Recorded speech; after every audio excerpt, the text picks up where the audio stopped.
Okay.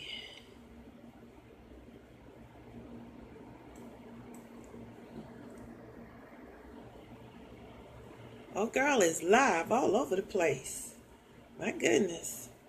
Live in 3 different places. Will our loved ones be watching over us when they die? That's the question for tonight.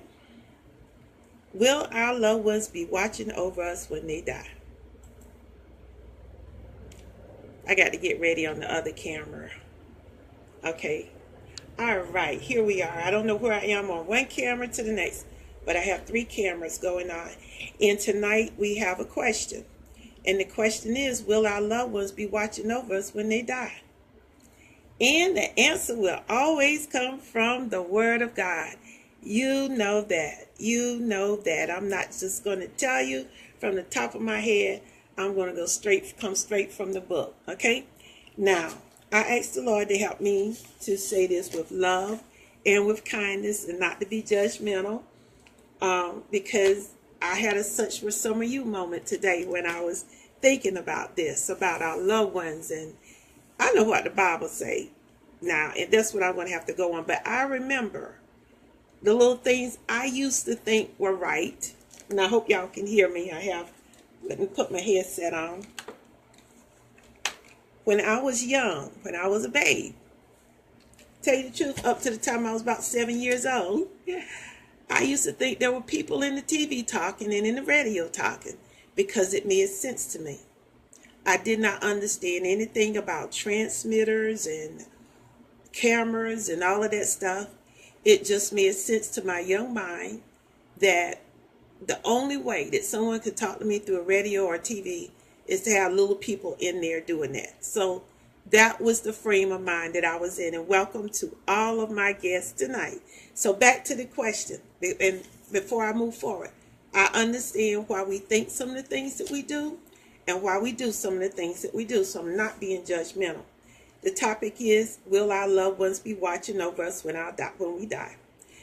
Now, where did we get that from? Okay. We're going to go back to the parable of the rich man and the poor man. I'm sorry I didn't write that in the thing. When the rich man he went on into hell, or Hades, some people call it.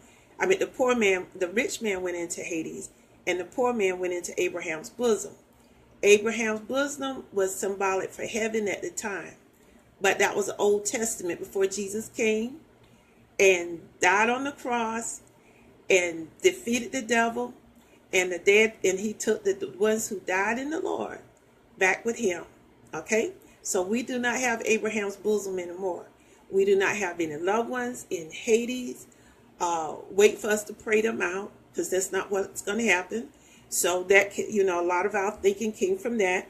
And another way that frame of thinking came from was in Hebrews, I think it was the 12th chapter, about the great cloud of witnesses. So now, therefore, we are so cast about with such a greater cloud of witnesses. Let's lay aside every weight and the sin that so easily beset us, and let us run with patience this race. Okay? That cloud of witness stuck in a lot of people's mind. Okay? Thinking that people were on the saints that had gone before us, were on the clouds, in the clouds, watching us. No. That's not. No. That's not the way it works. That's not it at all. Now, if we go to, I have my scriptures here, so y'all just bear with me. Like I said, I'm on 3 different cameras tonight. If we go to, okay, it was Hebrews 12:1. So wherefore, seeing we're so compassed about with so great a cloud of witnesses, let us lay aside every weight and the sin which so easily beset us, and let us run with patience the race that is set before us. And that clause was stuck on that